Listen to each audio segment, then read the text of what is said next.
There's a sound almost every homeowner recognizes immediately and dreads the moment they hear it. That low, steady buzzing near the porch ceiling. The word wasp is enough to send most people running for a can of spray before they've even looked up to see what's actually there. But if what's building a nest under your eaves right now is black, narrow-waisted, and moving mud one tiny load at a time, you might be about to kill the single most effective spider hunter your property will ever have, completely for free. This is one of the most one-sided trades in nature, and almost nobody who's made it even knows they made it. Stay with me, because by the end of this video, that buzzing sound is never going to mean the same thing to you again. We've spent this channel uncovering the same mistake over and over in different disguises. Something looks threatening, so it gets destroyed before anyone stops to ask what it was actually doing. With wasps, that instinct is almost automatic. Decades of painful encounters with yellowjackets and paper wasps have trained nearly everyone to treat the word wasp as a single category. Sting first, ask questions never. But wasps aren't one category. There are over 20,000 known wasp species, and their behavior varies more than most people realize. Lumping a mud dauber in with a yellowjacket is like lumping a golden retriever in with a wolf because they're both canines. And this particular mistake has a very specific cost, because the mud dauber isn't just harmless. It's a dedicated, highly effective predator of something most homeowners fear even more than wasps themselves: spiders. Mud daubers are solitary wasps, which means everything about how you think a wasp colony behaves doesn't apply here. There's no queen, no workers, no hive to defend. Each female builds her own nest completely alone, hunts her own prey alone, and provisions her own eggs alone. That single fact changes everything about how dangerous they actually are. Social wasps like yellowjackets sting defensively because they're protecting a colony with hundreds of relatives and a queen worth dying for. A mud dauber has no colony to protect. Entomologists consistently describe them as unlikely to sting, since there's simply nothing at stake worth risking a fight over. Instead, her entire life's work is built around one task: hunting spiders, paralyzing them with a precisely targeted sting, and sealing them inside a mud chamber as living food for a larva that hasn't even hatched yet. She's not guarding a hive, she's stocking a nursery. This is the part that should completely change how you feel about that mud nest on your porch. A female mud dauber locates a spider, stings it with a precisely targeted dose of venom that paralyzes without killing it, and carries it back to her nest.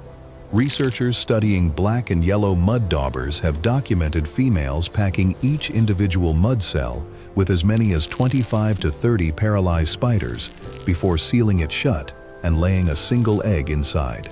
Now multiply that. A typical nest can contain somewhere around 15 to 20 of those cells.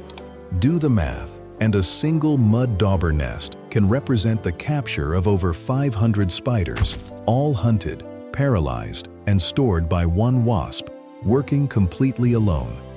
And it doesn't stop there. Certain species, including the strikingly metallic blue mud dauber, specifically target one of the most feared spiders in North America as prey, the black widow. That gleaming blue wasp under your porch light may be actively hunting down the exact spider most people are far more afraid of than the wasp itself.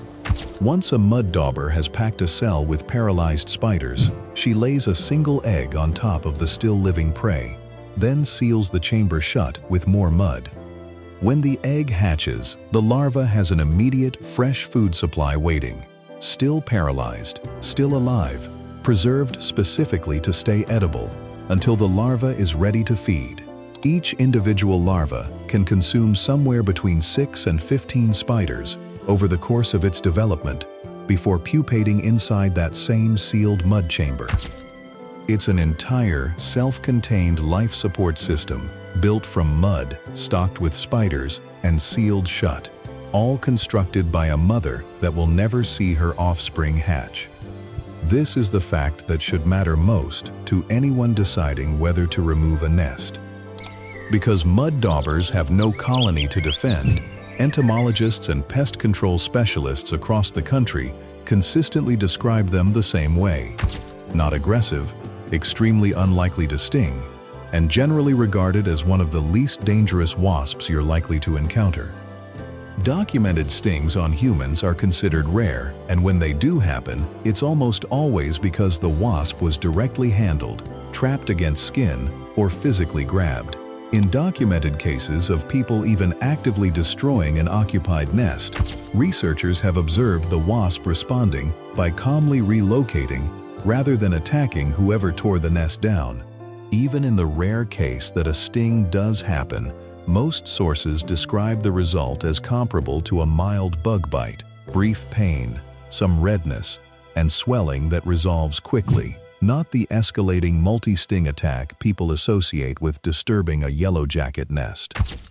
Since the entire fear response around wasps is built on lumping every species together, this is genuinely the most useful skill in this video. Mud daubers have a distinctly thread-thin waist, far more pronounced than a yellowjacket's, and long dangling hind legs that trail visibly behind them in flight. Most are solid black, sometimes with pale yellow markings, or occasionally that unmistakable metallic blue. But the real giveaway isn't the wasp, it's the nest. Yellowjackets build papery, gray, football-shaped nests from chewed wood pulp, often hidden in wall voids or underground.